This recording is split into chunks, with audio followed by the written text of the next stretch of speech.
What is happening, people? Welcome to the Top 4 podcast. You done straight in, mate. Straight in. My name is Peter. I'm an Arsenal FC. I'm joined by Robinho, a Manchester United fan. Guys, at the start of this season, I set out a target for my team. I said the road to 5th was the target, and by God, it was done, man. There we go. There we go. My season's done, people. We move. We move. We're joined by Ernest, a Manchester United fan. Finish the season, man. Let's fast forward to the end. I need to know what happens, man. This is dead. This is dead. The suspense is killing the man then. Let's fast forward to the Champions League final. Who won the league? Who won the FA Cup? Let's go. Currently, we're at the Hill. Are we at the Hill Dickey today? Yeah, we are. Yeah, we are. Yeah. Okay. Yes, we are. Hill Dickinson for Everton against Man City. This game is very much at the attentions of all Arsenal and Man City fans and anyone interested in the title race. Before we get into the nitty gritties, though, I'm going to see what people are saying in the comment section. Shout out to Mirad. Says, good evening to the greatest football podcast to air on a Monday night when TKO are really causing major problems in the wrestling industry. For you guys that know your wrestling, this is popping off over there, and they got beat up on Saturday as well. This is nice. Yeah, big up. I don't know why YouTube's done this with the ads now. I'm always forgetting who's who. Big up 1-4 Shanks and Shivs. Shanks. What am I missing here? 1-4 Shanks and Shiv Shanks. And what I swear that's all we need to take from on that trip. Okay, interesting. Mira says Hearts are on the brink of Scottish footballing history. Yes, they are. A win on the weekend, conjoined with Celtic dropping points to Rangers, means they are champions. Oh, man, the Scottish League, yeah, man, it's all kicking off in there. If anybody's paying attention, you know, the first time a non-Rangers or Celtic champion since when? I don't think I was alive. It's been that long. I was going to say Fergie, but I might be wrong. Who do you think is the other team that's won the championship in Scotland? As in, I know Fergie won with Aberdeen, so I'm Aberdeen. Oh, right. Oh, you're saying Fergie like that? Yeah. I might be wrong, but yeah. If you don't know in the comment section, a cheeky Dundee. I don't know. Cheeky Dundee. Endo says these thumbnails are moving me recently. Keep it up. Dismal day at Old Trafford for my Reds. United do a double over us for the first time since 2016. Get this baldy out of here, man. We'll get into that as well. Don't you worry about it. Shout out to Baraka and all the American crew, all the ATL. Stand up. Big up to the best podcast on a Monday afternoon when you just got to sit back and realize that there's more to life than sports. It's been a rough week for me as a sports fan. 100%, man. I think we're gonna touch down there very quickly, for sure. Nat says, question of the day: what is one brand that has never been involved in football you would like to see manufacture kits? For me, it's a Vans or Converse kit. That would be interesting. What are your thoughts? Vans, no. Converse, yeah, because Converse were an NBA affiliated brand back in the day. Mm-hmm. Yeah, they were. But in terms of brands, I would like New Balance have done some stuff in football. Asics, I'm not sure if they have. Maybe in Japan. What about the only reason I say that is because they're quite popular in Asia. What about like your like a Hugo Boss, a Ralph Lauren? You know that one of them. Those guys do suits for clubs, but sportswear, I'm not sure. Like on a Napoli thing, like Armani. They've Emporio done some of their kits. I think it's this year. I'll be honest with you. Yeah, I think EA7 on the kit has ruined the stock of EA7 for me. I see what you're saying. I don't think designers should be doing football kits, and I get the Italian heritage, so I'm not gonna get on them too tough. But it's just like a Versace in them. So yeah, because already when designers do trainers, it doesn't always bang. My philosophy is leave trainers to sportswear. I don't think Dior, Hermes, Louis V should be getting involved in my opinion. Fair. Some of them are nice, but I'd rather wear Air Max 1 than a flipping Dior. This is Uniqlo. The In the thing about 90s, I would Uniqlo hear it. I would hear it in the 90s. The thing about Uniqlo is that, like, because they do a lot of like good, relaxed loungewear. Fear of God have got a collab with the NBA, which all of them are fire. All of the essential stuff for the NBA is cold, so that could run. That could run easily. That could run. Yeah. Last one before we get into the first game of the weekend that we have to discuss. Highlight of the week for Mira says my altar servers have retained their senior five-a-side trophy against all of the other churches in the diocese. Wow. The juniors won theirs too. I'm a double champion, Arsenal and Brixton. Double parade. Mirad's living life. He's living the high life. I mean, look at his picture on the thing. Yeah, he's living the high life. Church football is hilarious, man. Church football is jokes, man. Church football is jokes. It's jokes. Has anyone got any all the quiet eats all of a sudden get a personality? Yeah, they're either ballers or they got a mouth, and you're like, whoa, what's going on here? Any highlights for you guys? Yeah, they all of a sudden have anger management issues. Different level, man. Different level. Say that again. I was saying, any highlights of the week?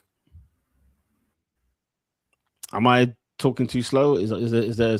No. You're good to me. Tomorrow, I'll be on. I think my internet connection is a bit mad.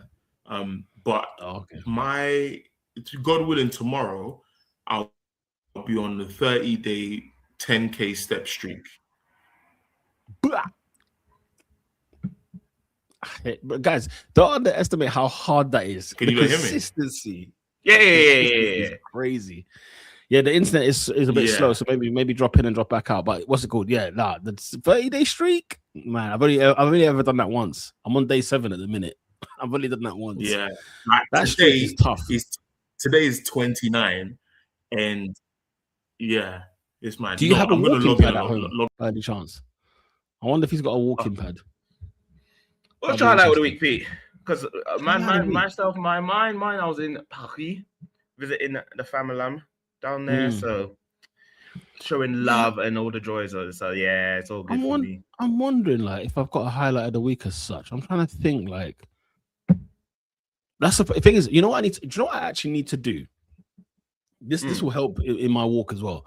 Like, I need to actually write down things that happen in my life and write down the things that I'm thankful for and all that kind of stuff, and then look back. Now that is a very hard discipline. I think I've tried it about 15 times in my life, and I gave it 5 days, and then once I forget one day, that's it. Yeah, I think it's them ones that maybe tie it with the prayer and whatever else, because that's hard to keep. Like, it's hard to remember things, and then it comes back to you, and you're like, oh man. You know, oh yeah, I did have a good week, or I did have a good weekend, or you know what I mean? Like I'm thankful that it's Bank Holiday Monday. Let's put it that way.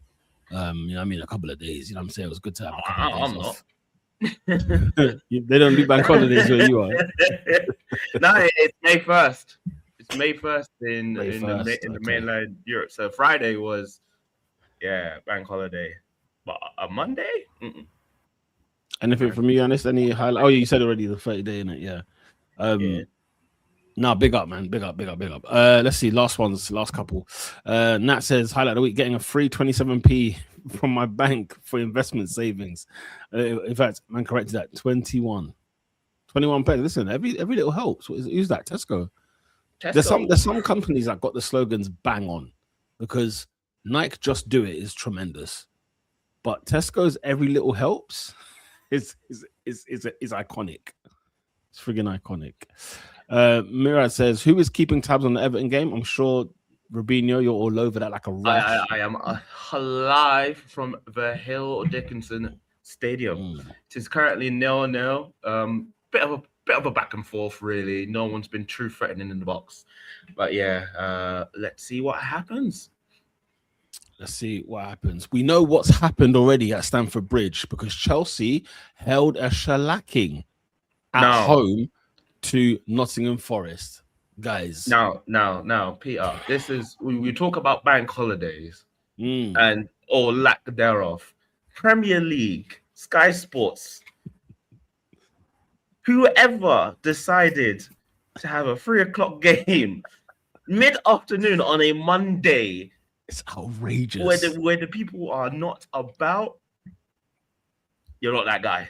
It's outrageous behavior.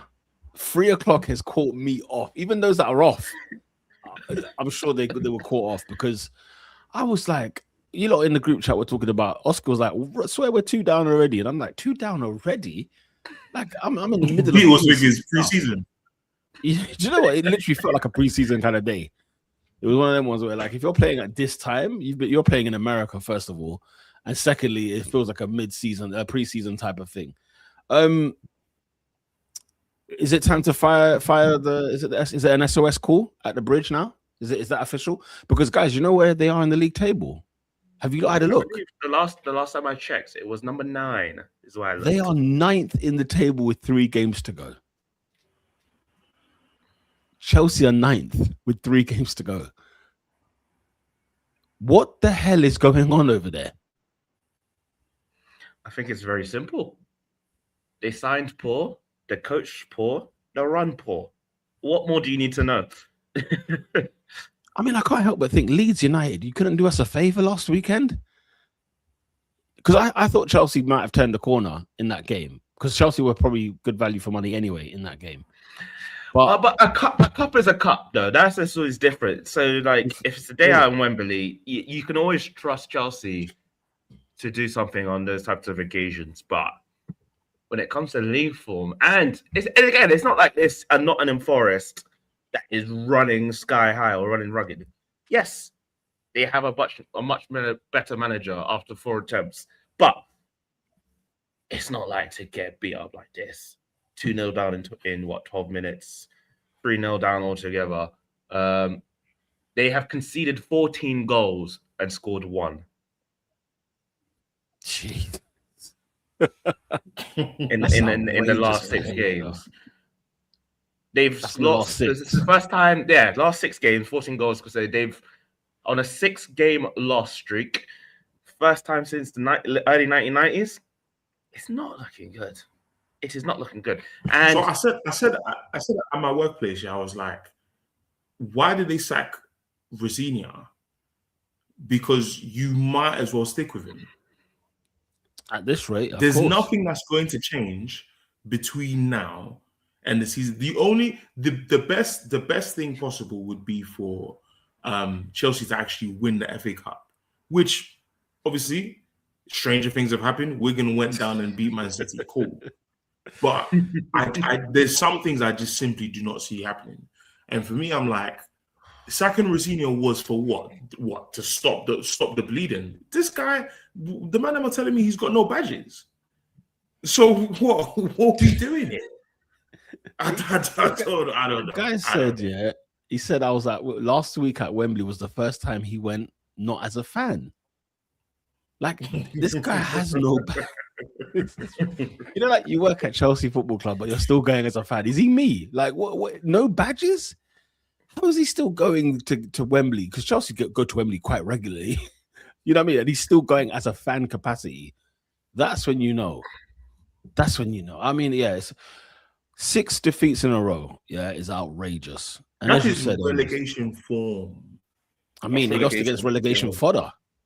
Do you know what I mean? Like to lose at home 3, you know, like teams who are suffering relegation don't score goals, they don't win matches, and these men have come up to your ground, your gaff, and scored 3. Hold on, Robin. You said they scored 1 goal, which was today. Today was their first goal in 6. Was it what? In about 300 minutes or something like that. I don't know why they turned the corner. I don't know why. And they have conceded 14. 14 conceded goals is insanity. And they missed a penalty as well, didn't they? They did. It was a horrendous day. I mean, Oscar doesn't want any smoke whatsoever. He's refused to turn up today. And, you know, a lot of the Chelsea fans have refused as well because obviously I found out the game late. I turn on the TV at like 83 minutes. And what's it called? I see half an empty stand. I said, what's going on here? Maybe it's because people are still working. Who knows? But yeah, any let's see what the comments are saying anyway. In the meantime, Adrian says, big up Eddie Howe and Marinakis. Ernest and David and Ernest and AD were going back and forth on the Marinakis of it all in the group chat. I mean, it's probably one for when. No. AD's back. Seriously, if he keeps Forest up and they win Europa, that's a heist. That is it's a heist. That is a heist. Bear in mind, they committed the first heist of the season by getting Palace out of the Europa League and putting themselves in. That was already a heist, to be fair. Yeah. They kicked off with a heist, so fair enough. Is Oscar still on the district line? Boy, ask if Oscar even arrived. Ask if Oscar even went. But yeah, 3 p.m. on a bank holiday, shameful. Yeah, it is, man. I was kicking balls seeing Campana miss. No, this thing on Twitter that people have started to call Kopama is absolutely finishing me. That's ridiculous. There's no L whatsoever. Oh, have you seen the video of the guy that's recording the penalty? Oh, mate, it's so funny. The guy is recording. He thinks, I think he's African brother. He's recording this penalty, like, watch my guy score, and then he misses. He's like, Jesus! It's so funny. It's such a funny video. It's already been doing the airwaves. But yeah, Chelsea. Do you know what? Yeah, I'm so glad this is happening to them, though, man. I'm happy, man. I'm happy. I hope they fall. That's why I have nothing to say. I have absolutely nothing to say. But bro, P9, like 9th in the league, bro, with 3 games to go. Is Kieran Dyer? You lot heard me at the end of, was it last season or the season before? I've said everything I need to say about this club. There's nothing you're gonna say that's gonna be different to what I said that day. Yeah. It's because you know what? Like, when did Rosenior get sacked? What was the game? Brighton. Brighton. Was Brighton, yeah. And like, what we haven't even heard like, oh, Chelsea are in talks with so and so. We haven't even heard any rumor. Have you guys heard a rumor of who the next manager is? Briefly, Iraola, but I think he's everyone's flavor right now. But that's the thing. If it's not for now, because obviously he's going nowhere till the end of the season. Like, as Ernest said at the beginning, why are we sacking Rosenior in the first place? Well, you see, the thing is that I was saying at the shop that ultimately, if you're as of the United and Brighton games, if you are a player of any stock in August 2026, if I see you at Chelsea, I'm not talking about young players. I'm talking about your Elliot Andersons, players who are in demand in anywhere in Europe. If you sign for Chelsea Football Club, I do not respect your IQ, because that club is going nowhere fast. And for me, Tottenham's form is a warning to Chelsea fans. It's a warning, because this could easily be Chelsea. Easily be Chelsea with the recruitment they've had recently. They went band for band with poor signings this summer. Yeah. And I'm like, okay, none of you are serious. And even Tottenham, I can allow them a bit because they had 12 big injuries. Cool. Chelsea have decided to be poor on purpose. Yeah, facts. They have chosen, like when me and Adrian were talking about like Eddie Howe's football, I'm like, no, this is a choice. You've decided that you want to do this. And so I'm like, listen, for me, I feel like we in some ways critique a lot of the boardroom members of various clubs. And in some ways, I think we allow them a bit too much as well. Because what is this? Like, I'm a neutral talking about Chelsea Football Club, and I'm thinking to myself, like, Chelsea don't have a number 9. Like, João Pedro is not a 9. He's put up 15 non-penalty goals this season. And in the same breath, the actual number 9 they've got is Liam Delap, who's not better than Ipswich, who are coming up back to the Prem. What are Chelsea doing? Their forward's better now. Next season, thank you. Next season, if they carry on in this trajectory, because people are telling me, oh, but they've said that they're going to change their recruitment strategy. I wouldn't trust them with £5. No. I wouldn't trust them with a Jax because I don't know who you're going to sign. All their centre backs, they've gone from having Thiago Silva and Rudiger at some point to all their centre backs look like they went to ACS last week. It's mad. It's all mad. Like Chelsea Football Club, who at their worst had Robert Hoof, have Trevor Chalobah, Wesley Fofana. Wesley Fofana cost £75 million. Stinker of a signing. There's a stinker of a signing. Yo, no. Okay. I was gonna say, I hear Ernest when he says he has nothing to say on Chelsea. No, guys, they spent 1.5 billion. No, Robin, you have to add more money and counting.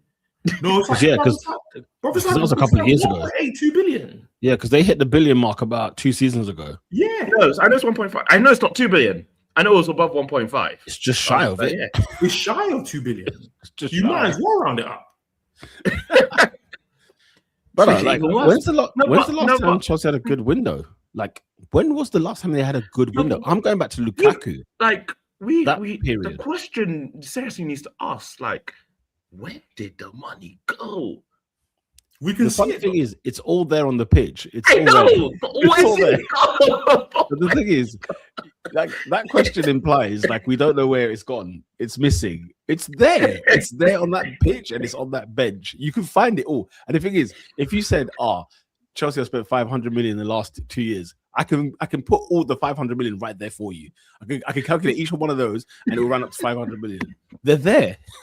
They're there in the flesh. They're right there in front of your eyes. You know, like back in the day, like I remember, this is the thing with Chelsea, yeah? Like, okay, now it's not Abramovich time, but I remember even under Abramovich, they always had that moment where they had that bozo gene of just like setting off a grenade just for no reason. They'll just set something off just for the sake of doing so.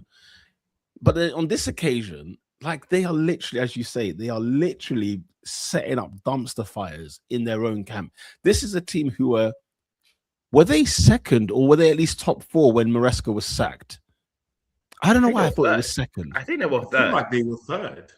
Third. Okay, so like, Champions League opposition and comfy third. It's not like it was Champions League. Yeah, they're not going into Europe, guys. You know, like the Conference League was an embarrassment of it on its own when they were in that. They're not even going to get that. Which wasn't even their fault, but I get your point. Why wasn't it their fault? Because I think United, and because we won the FA Cup. Remember? We won the FA Cup, yeah. We won the FA Cup and we were 8th. Or not, yeah, we were 8th. And because we won the FA Cup, Newcastle got kicked out of Europe altogether, and then Chelsea got bumped down to conference. So Chelsea were supposed to have Europa League? Yeah. Yeah. Is that what you're saying? Oh, okay. Yeah. Okay. So it's an even greater fall. Yeah. Whereby they are not getting into European football next season. They've got as much of a chance as Bournemouth do, as Brentford do, as Everton do. Fulham? Yeah, I mean, long may it continue, man. Long may it continue. Who do you think, in your position, in your opinion, guys, who should be the Chelsea manager next season? That's a hard question because I think while the ownership is the way it is, I was gonna say I'm struggling, but to be fair, De Zerbi's picking up points, man. So it's clear that there might be talent out there. I think the biggest issue that they probably have is they have a quality issue. They definitely, I don't know if they have I think they have a leadership issue as well. They have a quality leader. They have a leadership issue. Because everything there is just bad. Except I don't know about the finances because obviously they're funding something or some way somehow. But even them, it's just like because even today, like they were like Chelsea are not bad between both boxes. They cannot finish and they cannot defend. But build-up play, midfield work, creating chances. Chelsea are actually good at that. They had, I think, almost the same amount of shots on target, if I'm not mistaken. Do you know what I mean? It's just their goalkeeper, Forest goalkeeper, was on smoke today. Do you know what I mean? So it's one of them ones where I'm like, it's very easy for us to dismiss what's actually happening on the pitch. Let me find the stats. So it was 5 shots on target from Chelsea, 4 shots on target from Nottingham Forest. So Forest were clinical. Do you know what I mean? So when I'm watching the game, I'm like, no, Chelsea are creating chances and are doing enough to get into the 18-yard box and get a shot off. And in fact, their total shots was 18. So they were laying off the Uzi. And Forest are doing enough to keep it out. And with better quality, that's why I'm not really too sure about the manager thing. I think it's a quality issue. I think if they had better quality, Rossini's probably still in the job. Do you know what I mean? Whether he's getting 6 L's, I don't know. But he's definitely in the job. I definitely agree with you that there is a quality problem. But then Maresca, we saw, did a out of 10. What you rate in Maresca's time at Chelsea? The more we get these clowns that come after him, this guy was a master.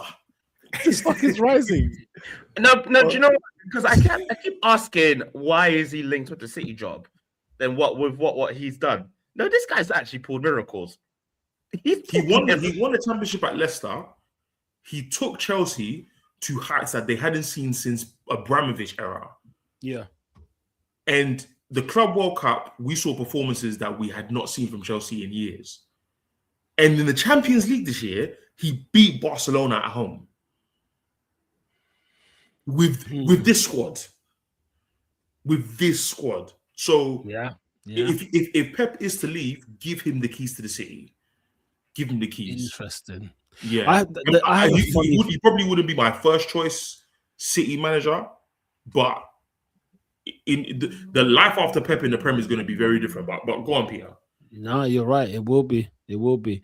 I genuinely, I don't know where I was hearing this, but there's some hot rumor going right now that Pep Guardiola is going to leave at the end of the season, and that Maresca is going to take that job in the summer. That rumor is like a year and a half old. But like this season? No, this is one of the reasons why I think that the 115 charges is coming. Yeah. I said it about 3 months ago on this podcast. I said they are waiting for Pep to leave so they can slap it on City. That's my prediction. Why are they waiting for Pep to leave? I cannot answer that question.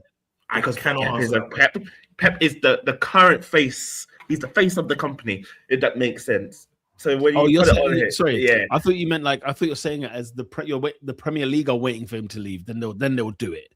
Like, why would, you know what I mean? Like, why is it in their interest? Pete, you're right, because it has nothing to do with Pep. So I don't know why I have this theory, but that's one of the reasons I think I'll probably say I think he's leaving because he knows what's coming. Yeah. Okay. But he backed the thing like it was his life. I remember him talking about it like, "Oh, you sure you want to come against us?" Listen, what do we say all this time on this podcast? The bag reigns supreme. Let's get some of these comments. Maresca jumping ship and incompetence from Blueco. He screwed up our entire season. Recruitment poor, players poor. Blueco has blood on their hands, says Baraka. Rossini wasn't going to make a difference. I mean, you know, fair enough. It's just, why would you sack him? Chelsea got 25 million quid now to spend in terms of the next manager. He's also going to say maybe God. Sam Lewis, Fulham fan, he's loving this, isn't he? Fulham finished above Chelsea in 2023, and before that it was 40 years prior. I'm all for this downfall. We are all in attendance, mate. We are all in attendance, standing with every Fulham supporter who hates Chelsea. Chelsea fans, though, we're talking facts according to this Chelsea fan. Shout out to you, AT. World champ. It's hilarious. You think they want Pep to be the face of a team of mad corruption? Listen, that stranger things in this Premier League have happened, man. It's like once Fergie retired, refs came and said they were scared to give decisions against United. And then he goes on to say Chelsea are neeks anyway. They don't have their own tube station. The losers. Oh, that's fantastic. They use Fulham's, don't they? Anything else on Chelsea before we move on to the next one? Anyone you take from the club? All their fullbacks. Player. Say again? Yeah. All their fullbacks. All of them? All of them. Let's see. Hato Kukurea. Who's the right back? Gusto, Reece James. Are you having Gusto? Yeah. Interesting. I'm not a big fan of his. You're a fan of Dallo? Oh, okay. I see your point. I'm taking all their fullbacks. Do you know what I've realized about football fandom? Yeah, and you guys might have clocked this ages ago, but you know when you look at the current state of your own club, perspective is everything. Because I would have never, the words Malo Gusto never would come out of my mouth ever. But the thing is, I've got Timber and I've got Ben White, and I've got Mosquera for backup. Exactly. And it just makes me, because it's the fact that you brought up Dallo, I was like, oh, fair enough. Do you know what? I totally forget Diogo Dallo and no other what's it called, competitor for his position who's an actual right back. And then at left back, I've got Luke Shaw and Taro Malacia. Bring all of them. I will take I always call Mason Mount half a man, yeah, because he's always injured. But I'll take Reece James with no feet. Reece James. I'll take Reece James with no arms. I'm telling you. Joao Pedro? Only because we have Bruno, and I'd love to see him in a support striker position. I'll definitely take him in terms of quality is added to the squad. Absolutely, yeah. Every day of the week. I think, like I said in the group chat, I think he's been top 3 signings of the season. You did say that. 15 goals, is it, in the league? Yeah, 15 non-penalty goals. Non-penalty goals in the league. Wow. Yeah, so that is very good. Cole Palmer is someone that I loved last season. Yeah. This season he stunk. He might have stunk, but I'd take him in a heartbeat. I still for take sure. him. There's something about that kind of player, quality-wise, that you just have to take. Ernest has got his hands raised there. What's going on? I was holding it back because I was mid-combo, but I'll let Ernie go. Bro, it's been all City this game, yeah? And Everton found a counter. And how... they didn't score. How they didn't score, I don't know. Who's the fullback passing across? I think is it Dewsbury Hall was open, but yeah, City got caught slipping there, and now it's a corner. But yeah, that's not. I don't want to hear that City are pounding, man. You know what I mean? Like it's them ones. No, they have. It's been all City. It's been all City. I can't put myself through those kind of games. Like when you're sitting there watching to try, because I watched the Burnley City game, and that was hard to get through. That was hard to get through, especially because it was so close to being a draw and whatnot. But anyway, 0-0 still currently at the Hill Dickinson. Everton 0, Manchester City 0. Sorry, I'm getting ahead of myself because Manchester United 3, Liverpool 2. This was a thriller. This is a freaking thriller of a game because it was a game of what they call literally of 2 halves. First half, Man United were putting Liverpool to the sword, and I was watching a team in Liverpool. I was thinking to myself, this team is fried, it's cooked, it's done, this is over. Then the second half, I don't know what the hell happened. Liverpool come back into it and almost performed as bad as Liverpool's first half in the second half. But in the end, United got the victory, 3-2 winners. Boys, double over Liverpool. How about that? Hey, listen, I always love to see the ops dead. So that's what we like to hear. Honestly, this game is something where I have not questions. I have concerns because let's be honest from the start. Liverpool offered nothing. First half and second half. We shot ourselves in the foot. I don't know what happened at halftime. We can look at the substitution. We can look at the gaps in the middle that we've been talking about all season. You don't put off a performance where, obviously, Cunha's goal disallowed. We had got the 2 goals, and then Bruno should have put it. We should have been 4-0 up at halftime. beat up. Huh? These guys had the biggest joint at halftime because that's what it was. That's what it was. Ahmad, wow, just hospital pass straight. And whilst we can look at Ahmad at the start, I'm looking at 3 other players on the rest of our backline that can't tackle Szoboszlai. This guy had a free run from the halfway line, and there was players near him. Anywho, 2-1, and then sending Lamans to make a clanger like that as your first major error, where we've been nothing but praise. He just literally passed the ball to Gakpo, and suddenly we're 2-2, and we're all sweating. There was no need to sweat in this game. There really wasn't. Ultimately, it came back through signing from Kobe Moon, and shout at him, new contract, loving life and all that stuff, and then putting the ball into the end of the game. But yeah, this game, as you say, it was a thriller, but it was an unnecessary thriller. I'm ultimately happy because it's like, yeah, we've done the double over Liverpool, done a double over the champions, all that stuff.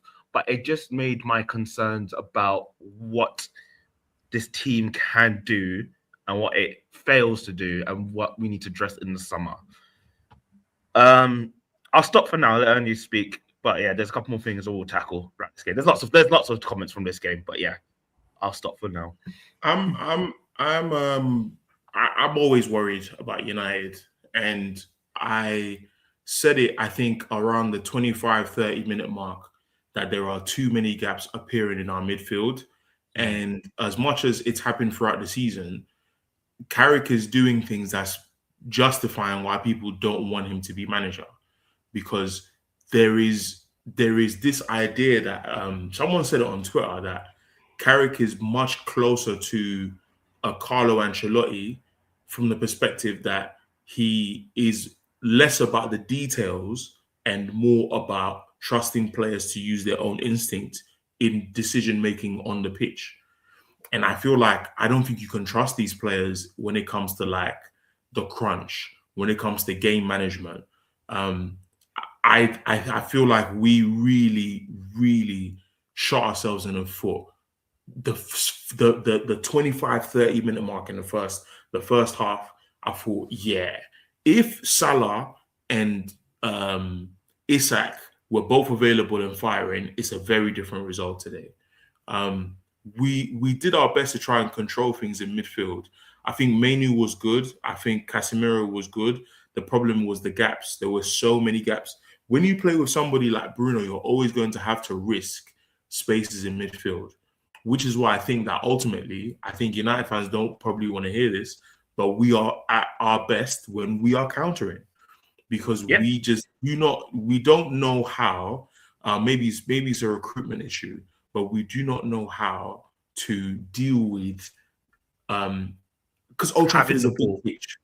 Old Trafford is a huge pitch. The reason why I think Chelsea have always had like ballers in the past, they've always had a Kante or a Makelele or a Hazard or a Joe Cole, is because at Stamford Bridge, that pitch is small. So it's cage football season. Do you know what I mean? You need your first touch has to be good. Do you know what I mean? At United, it's always been a lot more about athleticism in the past, because you have to run the length and breadth of Old Trafford. But I think for a lot of our players, there's this whole idea that if I make a mistake, somebody else will deal with it, and we still don't have that team effort across the team to fight for each ball. And what Roy Keane was saying during the Leeds game, which was like, even if Leeds score, make the game harder for them. And I think in our fullback to centre back partnerships are not good.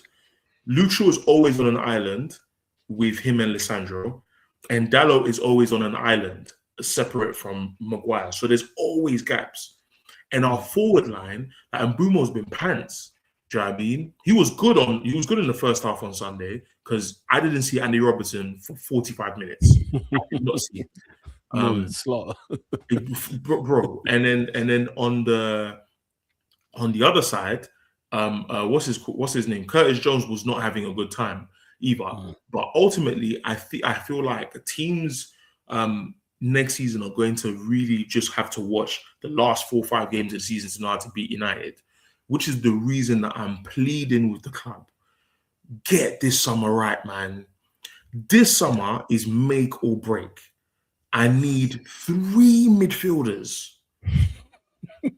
I need three midfielders, because if you're telling me Mainu's going to be a linchpin in this team and Bruno's going to play, that means the guy next to Mainu has to be a super athlete. He has to be from Wakanda. The guy has to be able to run up and down at Old Trafford. We need Kante 2.0. Or we're going to need somebody who's so elite at passing that it hides a lot of our mistakes. And the only reason, as far as I'm concerned, that we're winning a lot of these games, is the same thing I said about Chelsea. United just have a quality up top that a lot of teams just don't have. We just have too many arrows that can always fire at any point in time. Some of the goals we've scored since January have been outrageous. Sesko's goal against West Ham, the equaliser, brazy goal. Sesko's goal against Fulham. Do you know what I mean? Cunha's goal contributions this season, where Chelsea weren't worse than us, and all of a sudden Cunha comes out of nowhere, 1-0. That's why we're winning a lot of games post Fulham, post Arsenal, post City. But apart from that, I don't think we're playing well. I've said it for time. I don't think we're playing well. And as I don't think we're playing well. Sign Xhaka. I would absolutely sign Xhaka. I would absolutely take Xhaka. As an option in midfield, yes. Absolutely. Doesn't mean he has to start every game. Doesn't mean he has to play 30 plus games a season.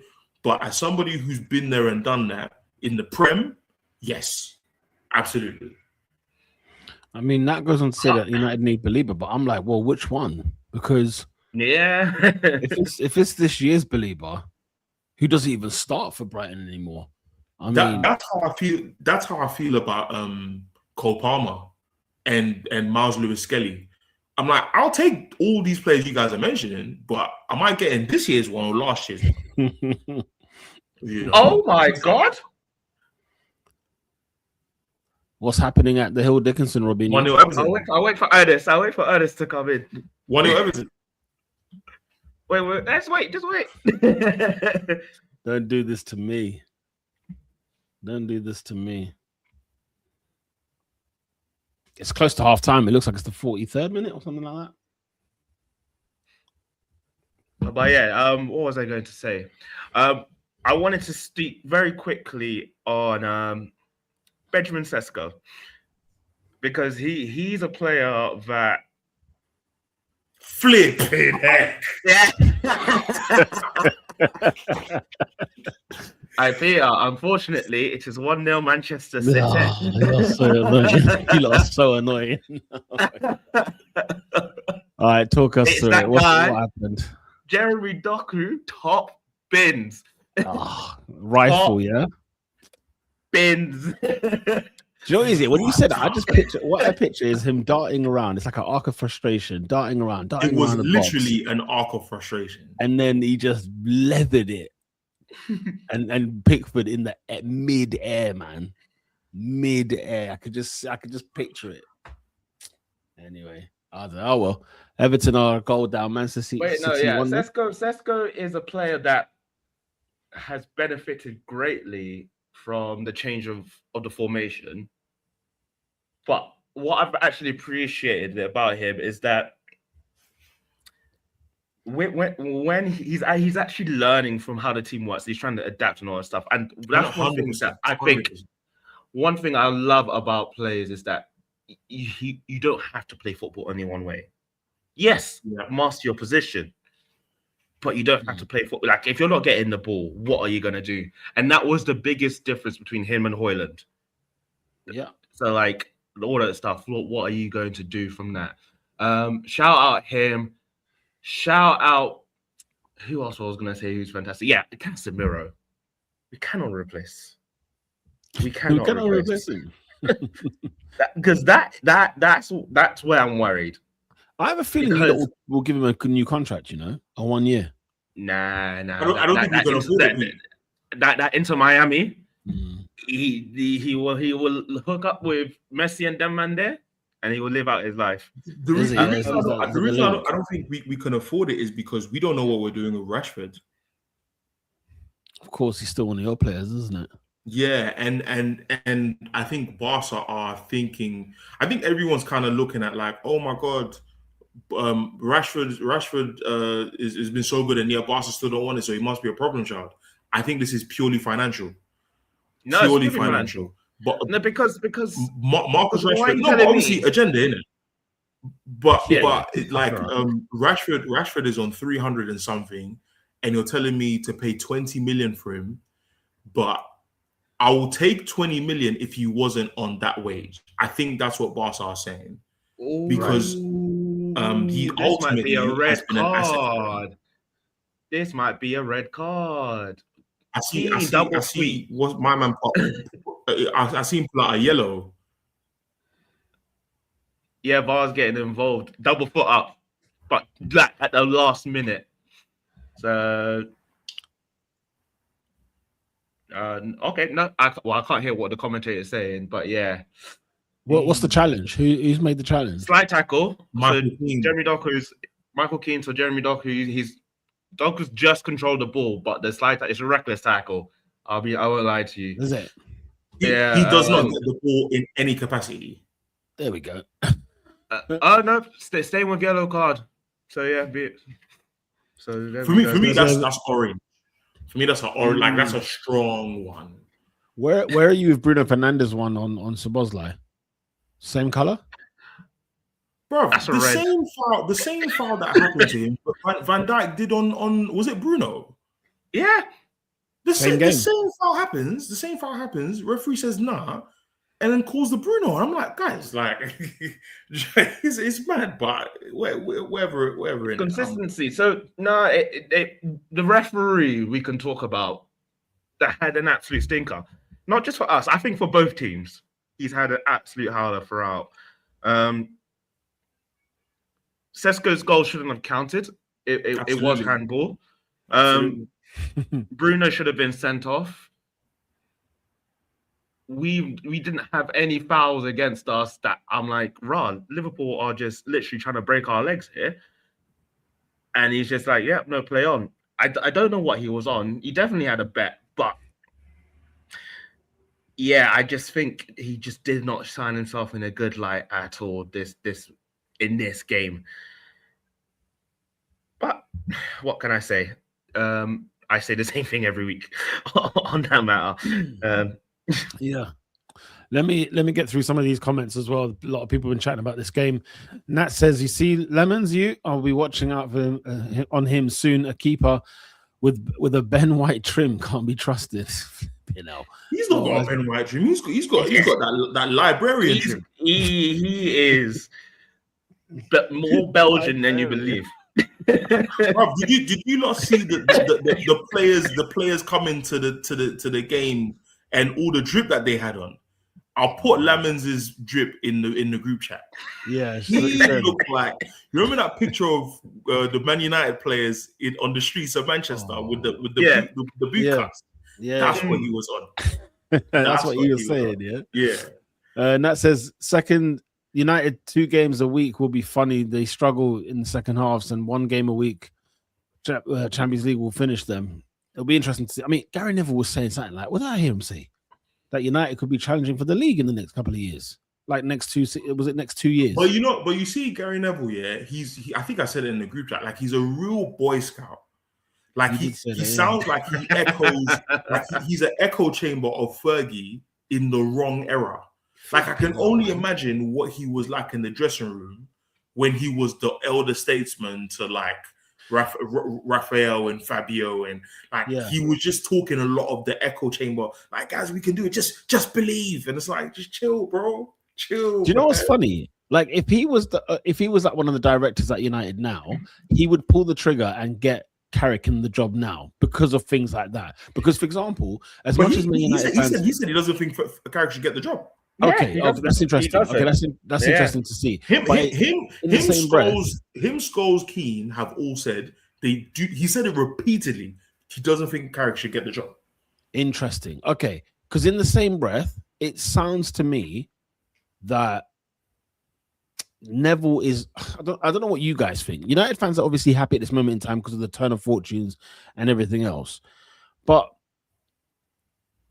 I don't want to sound harsh, but are you guys getting fooled by this? No, not at all. If anything, I will tell you. I'll say sane. Let me say this: sane Man United fans are actually worried because what they're feeling right now is that this could be an Ollie 2.0, and that's where I stand. Like, it's an interim manager. He's come in. He's part of the club's history. Won it all. So this is pure vibes. Getting back and steering the ship. Our worry is that Ollie's strength was the quality of the team. Definitely. The worry is that Carrick has managed to find a tune with these players, whether we like it or not. And the points that he's got, had it been at the start of the season, he would be first place. Like, this is a fantastic form. He's done 11 wins, 2 draws, 2 losses in total. So no one can argue that he hasn't done a bad job.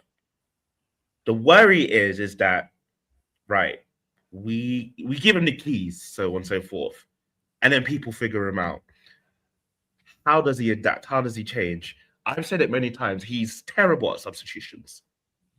Absolutely terrible at substitutions.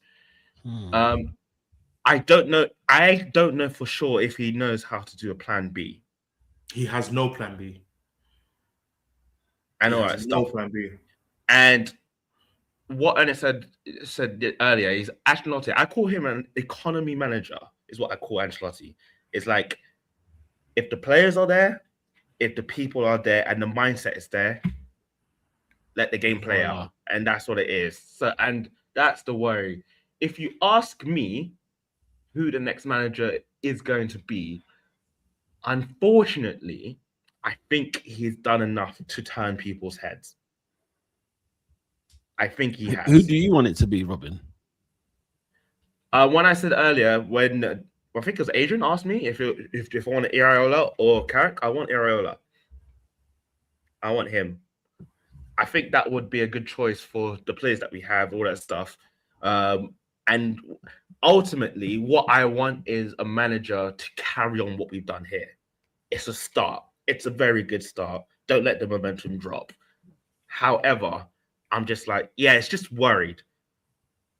I'm not against Carrick, but I'm worried. What about you, Ernest? I'll bite your hand off from Maresca. Maresca? I'll bite your hand off from Maresca. I think that the guy did, bruv. I took notice of him when I questioned why Chelsea was signing a manager who won the championship. And then performances started to roll in, and I'm like, Chelsea are playing well here, and the problem is clearly quality. Guys, he took people like Trevor Chalobah, people like Fofana, and everybody else to W's against teams that they struggled with, under previous management and future management. In the same season, Chelsea have beaten Barcelona and are in a run of form of six L's in a row in the same season. For me, him, Iraola, I'll take. Obviously, every United fan is saying that, if it's not Luis Enrique, give it to Carrick. I get the logic. I just think that there's too many variables with Carrick. That was one specific one, to be fair, that you have to get right in order to keep him. If Carrick gets the team that Ollie got, remember Ollie had at the worst, his worst forward was Mason Greenwood. His worst forward was Mason Greenwood. His best forward was, Cavani. The guy had Pogba, Lingard, Martial, Rashford, Bruno Fernandes. Yeah. We were killing teams for fun. I remember when we went to the Touchline Fracas live show, it was Chelsea versus United. We beat them 4-0, and they moved to us in midfield. So I think United fans are getting themselves into this, specifically the up north fans, getting themselves into this delusion that, the results are better, the feel good factor, or whatever that means, is back. And so ultimately that means give him the keys to the city. And I think we're playing a dangerous game if, for example, we enter into August and it's Kobe Mainu and only 2 midfielders, no left back, and maybe a winger we're not sure about, and bare youth promotion. No, absolutely not. The champions. I saw a tweet today that said that based on where we finished, it's so far this season, that we are guaranteed to be at least in pot 2 or pot 3, which means we're going to be playing one of the big boys in. I think 2 of the big boys in Europe. And I'm like, we're not anywhere near ready. Like nowhere near. To me, a perfect summer is 3 midfielders, 1 left winger, 1 left back, and everything else is a bonus. That is that's a perfect summer to me. And I know we're not gonna have a perfect summer. Yeah. We're not gonna have a perfect summer. Probably it's a World Cup year. It's a World Cup year. Do you know what I mean? Yeah. A lot of our targets, because I would like us to sign about 6 Lamonses, where it's like you're good enough and it's shrewd and you didn't have to pay too much. Yeah. But unfortunately, United are going to try and get somebody big. I have said it for time. Marinakis is going to try and be the first guy to get 100 million out of us. With this Elliot Anderson thing. People are on the sidelines waiting for United with Birdman hands to get 100 million from us. Especially Champions League Man United. What? Yes. That's when you lot get fleeced, boy. Bro, Adidas tweets are never about Man United. When Adidas tweet your team has won a game, I never see Man United. I see Arsenal. I can't lie. I have. How many times this season? It's not often, but I've seen it. Few and far between. Is Bayern Munich, when Eze beat Tottenham, as you guys knew already, London is red. But I said I ain't seen none of this PR from Man United from Adidas. Yeah, I need a Champions League night where we beat somebody insane, and it's like, okay, there is a feeling of something brewing here. If you ask me today, the context with which we're playing, I respect teams like Liverpool more than I respect us. Liverpool have played multiple competitions this season. We've played the first game of the only 2 other competitions we played, and we lost. Yeah. So, and then it's also, I'm going to say this on Roundup, the performance against Leeds is also proof that just because you rest, it doesn't mean that you are at your fittest to play a specific team. Because if you don't have match fitness, if you don't have match rhythm, it can be peak for you. Do you know what I mean? And so I'm worried. This 25-30 minute mark of yesterday's game, I said, wow, teams are going to exploit us next season if we don't take care.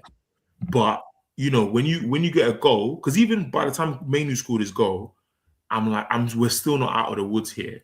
But Liverpool were so mentally deflated that it wasn't, do you know what I mean? It didn't really matter. But I mean, the window is going to be hot for everybody. You know what I mean? Liverpool need players. As much as Liverpool are dreadful at Old Trafford, they were missing a few key players there. They have got to recruit strong in the summer. United have to go strong.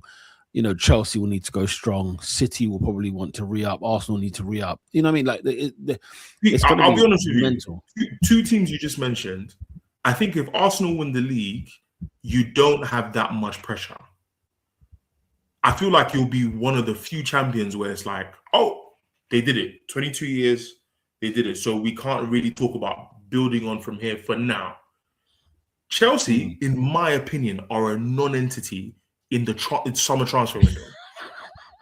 If you ask me, Chelsea are a non-entity. And the reason I say that is because I don't see how players will want to go there to compete for the biggest honors and how managers will think that's the club I need to go to for the next stop in my career. People need to see common sense prevail. So I think the biggest contenders will be City. Liverpool will definitely be in the market, 100%, and United, and maybe a Newcastle. Do you know what I mean? But yeah, that's just my personal opinion. Okay, shall we move it along? I want to say, can we spend? I know we spend a lot about United. Can we spend 2 minutes on Liverpool? Yeah, I mean we can. Yeah, I watched the team in front of me in the first half where I just said, you said Liverpool are done.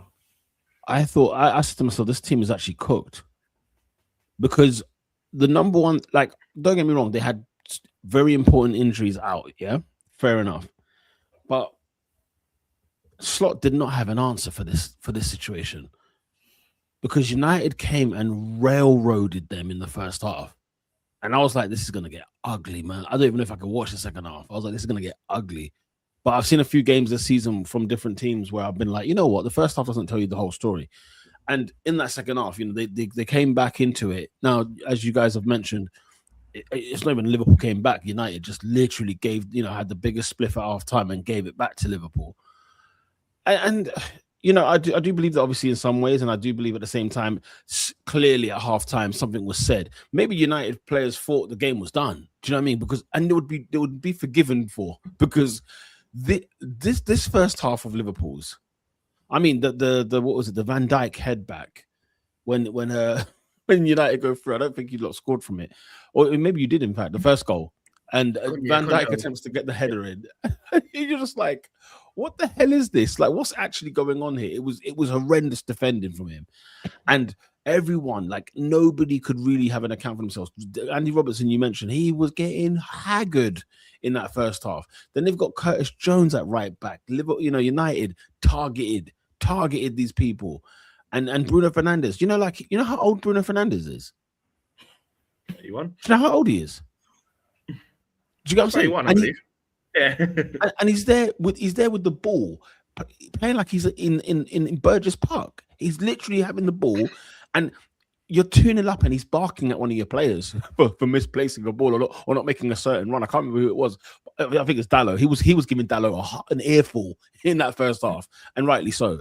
But like throughout the whole first half, I'm watching Bruno Fernandes thinking, he's not even breaking a sweat here.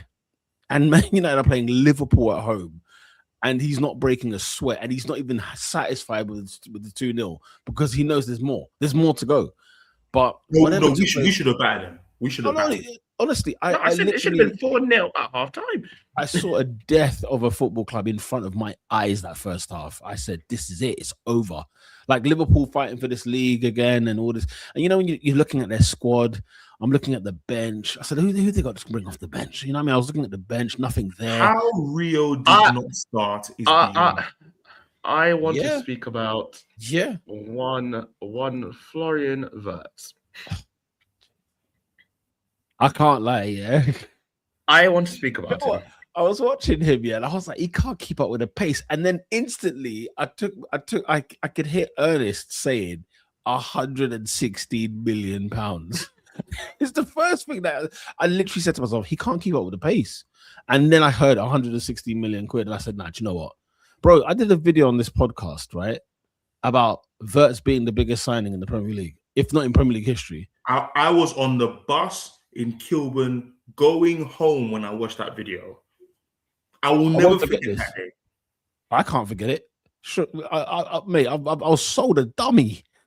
I was sold an absolute dummy. No, Pete, I'm not gonna lie.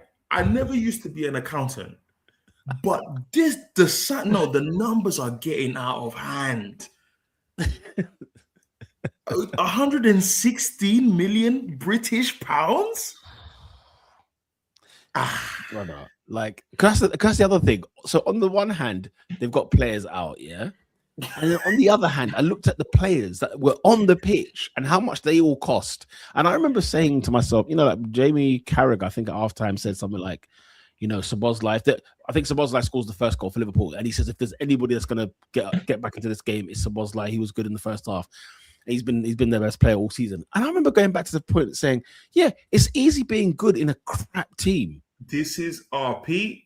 I could spend 10 minutes on the Szoboszlai conversation. I said it on the pod a couple of months back.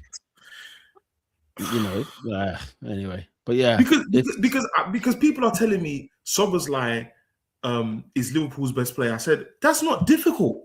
It's not difficult. That's not hard. It is not. It is factually not a difficult thing to be Liverpool's best player this season. That's what makes the Isak and the Wirtz and Salah's dip in form even more hilarious. Look at this. Look at this. Look at this. No. Because let me continue. One second. Rob. Yeah, let me put up another comment. No. Let me put up another comment. Let's throw that one there. Holy smokes! To be a poor man's Madueke is something. He cost 50. If he didn't cost 50 million quid, he can't have. He did. Who's he talking about? Frimpong. Jeremy Frimpong. Oh, the guy I spoke about in the summer. Okay. You did. Okay. No, bro. Okay. You know what? I'll tell you something.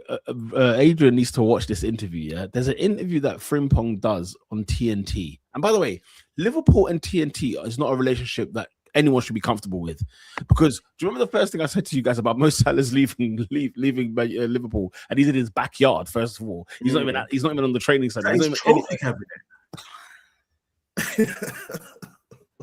Yeah, I said that's an issue.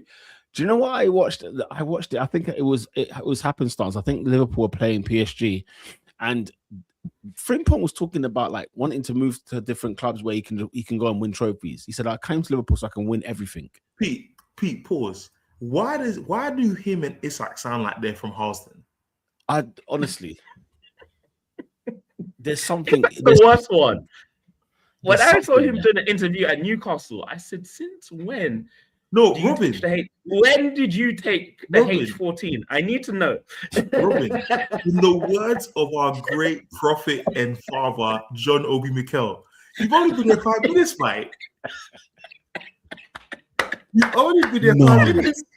Bro, you know what's funny, yeah? So the Isak one spun me because he was, do you know who he was chatting to as well? When he was like, bro, you're always late to training, fam. Do you know who he was talking to? He was talking to Northwest Jacob Murphy, bro. He was talking to North Wheezy's Jacob Murphy. And I sat there like, who is he talking to like that? And Jacob was not having any of it. He was like, no, I'm always on time. He's like, bro, you're always late. He was like, you're always late. What are you talking about? You're always late. I come here first. I come here early. He's talking like that. I said, nah, wait there. I said, you're Sweden. You are from Sweden. Where have you played? Robin. First of all, he's from East Africa. First, let's get out. Yeah. First of all, he's from East Africa. And then you're from a part of Europe where they don't know the 226 or the 260. The 260 has never gone to Sweden before. 20, none of that's gone there. Somehow, from the depths of Sweden, you have downloaded this accent that is in Northwest 10. You've only been there 5 minutes, mate. The worst thing is, yeah, the club's previous. No, let's talk about the clubs he's been at. Because he came from Sociedad. Honestly. He came from the Basque. They don't even speak Spanish there. With names like Zubimendi and Iaramendi and Orizabal. No, these guys don't speak Spanish over there. He played at Dortmund. Lest we forget. These are not clubs that he would have. They're not clubs that he would have got the lingo. You know what I'm saying? He's never been at West Ham. Even Sancho had a temporary German accent while he was there. Hey, Robin, you just unlocked a memory. Sancho's German accent was like Joey Barton's French accent in the press conference. Bro, too funny. Does it? I mean, nothing. Yeah. I mean, David Moyes at Sociedad was gold as well. And what's the name? McLaren at FC20. Bloody hell. Hold on. Yeah. Ruben Diaz, Gvardiol, and Rodri are out. Yeah, man. And what, they're pumping Everton? Wow. Listen, I think Arsenal have won the league. They're only going to be scoring these 1-0, 1-0ers, in my opinion. Who? City? Bruv, they're not serious. I've said it. How long have I told you guys? Man City are not serious. They're not serious. I think they are. But to conclude on this game that just happened. Please, yes. It's 9:10. Yeah. Florian Wirtz. unfortunately for you is a big waste of money. Top four extra in the summer. Top 4 extra in the summer, Robin. We need to schedule a discussion. We need to schedule it because I'm not gonna lie to you, they've gotten away with murder. They have. Liverpool's window this season. Liverpool's window has been horrendous. David's asking, what's the jacket that Guardiola's wearing? It's the 100-year anniversary, I think, of, is it Man City or Puma? One of them. Interesting. Yeah, no, I think it's City because I was trying to get the jacket and it was City's. I was like, can't even do it. Can he do it? Can't do it. Can't wear the opposite colours. Crazy. But you lot are saying Man City's are doing 1-0s. Listen, Arsenal finally scored goals, blood. What? We finally scored goals in a Premier League football match. Like multiple. I said goals plural. Arsenal winning 3-0 against Fulham. Multiple. Arsenal winning 3-0 against Fulham. 2 goals from Victor Gyökeres and one from Mr. Bukayo Saka, man. Oh my God. Fulham annoy me, man. I tell you what, man. What's that first half, guys? Yeah, tear in my eyes, man. Tear in my eyes, because I saw us play fluid. I saw us move the ball. I saw us be brave on the ball. I saw Declan Rice back to where he is best. Because listen, you see this 8 Declan Rice? It ain't happening. You need to stick him back at that 6. It's a 6 thing for him over there, yeah? And we had him and what's his name? And Miles Lewis-Skelly, sensational performance in midfield. His first senior performance, I think, in midfield. So, that was fantastic to see him there. He was absolutely outstanding, breaking every single bit of play Fulham had to offer. And then Saka, he was warming into it because Saka had a few chances to go one-on-one with his defender, and he was failing at them all the time. I said, listen, I get it. Robinson's good. Anthony Robinson is a decent left back, but Saka's got to do better with him. And then when he met Raul Jimenez, and I don't know what that gave him the sun dance, he did something, right? And literally sent that ball into the 6-yard box, guys. You see what happens when we put a ball in the 6-yard box? The Glock 9, yeah? Our man, 60 million quid, Victor Gyökeres, doesn't miss. And then Gyökeres is feeling himself a little bit, to the point he's going down on the right wing, cutting in and laying one off to Bukayo Saka. Saka bends it into the bottom near post against Burnley. He should know where he is. Burnley should know better. And, Arsenal get the 3-0 at half-time, to the point where when the half-time whistle blew, the stadium erupted as if it was the full-time whistle. Like a full-time whistle cheer and a half-time cheer. They're 2 different cheers. This half-time cheer at the Emirates, yeah, because like we were what I was meant to be doing was like at half-time whistle will blow, and then in the big screens we'll do like a goals wrap of like the goals quickly, and I'll play like an instrumental or something just as the players are walking off. Shout out to Art DeRoche of The Athletic, because he clocked me playing This Is How We Do by 50 Cent and Game. Only the real hitters know. And full-time half-time whistle went, yeah, and like the director's cueing me to play a track. I said, no, we can't touch this right now. The fans are going nuts. We need to let this play. Let the fans have their moment. Let them drink that in, because it felt like, I don't know what happened, but the fans were just on another level. And I think because they thought maybe even the second half, we could score 4 and 5. And that goal difference could make a big, big difference come towards the end of the season. Unfortunately, we didn't do nothing in the second half. We did niche in the second half. But, 3-0, we still kept the goal difference at 3. And I think now it's currently 4. Well, I guess City scoring, so it must be +5, I think, is the gap between us and City at the minute. But yeah, that's I honestly, guys, about this game. Yeah. Because Fulham are forever at this time of the year at the beach, and they never realize that there's Europe on the line. Now more than ever. Every year they do this. Yeah, you're right. I'm like, guys, 2-3 wins? That's a cheeky Europa right there. But no, they said, you know what? We're done. Mid-table. See you next season. I'm just like, yes, I didn't expect them to beat Arsenal. No, but come on. You expected them to give him a go, isn't it? And I think Sam commented earlier. I wonder if he's still here. But Fulham fans that I've known, right? They've been exactly like this. They're like, we get to a place where we think we could one more step and we could go quite far. You know, like even the FA Cup run, I think they lost at home to Southampton, where Marco Silva just flipped the whole thing over and was like, a whole new 11 or wherever it was. And like they just lost in the FA Cup. And the same thing like now, I think they were in a similar position. Remember Bournemouth, we're not spoken of in terms of European places like 4 or 5 games ago. They weren't really talking about that. But Bournemouth were put on a run that Fulham could have easily done because of the opposition that Fulham had been facing. And Fulham had beaten like bigger teams, right? They could have literally been in this situation. I don't blame Marco Silva for this. By the way, I think he will be the manager at Chelsea next season. It's just come back to me. I remember thinking about this during the game on Saturday. I have a funny feeling because Chelsea are weird, isn't it? So what's the next weird thing that they will do? I think they will literally knock on the door of a Marco Silva. Just saying. But watch this space. But yeah, no, like I must say, guys, I don't think, that Arteta's changed the system. I genuinely think like the players have actually just gone out there and finally played and just been brave and taken risks. Do you think what happened midweek made them think, no, we can actually score and say, right, we've got the 1-1.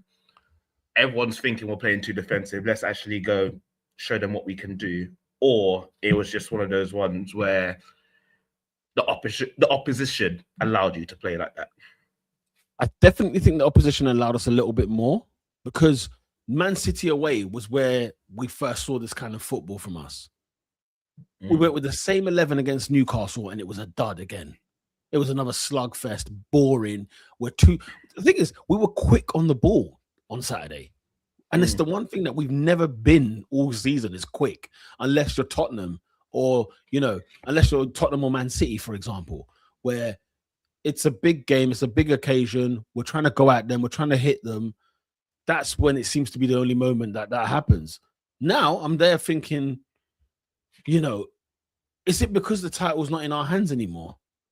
Or like it kind of is, but like, it's if you make it count, it can be in your hands. I don't know because we don't like the pressure. It's one thing that like I was saying about you guys earlier about United's form. Does it fool you? The thing that doesn't fool me with this team is the pressure. I know what they're like under pressure. They don't handle it.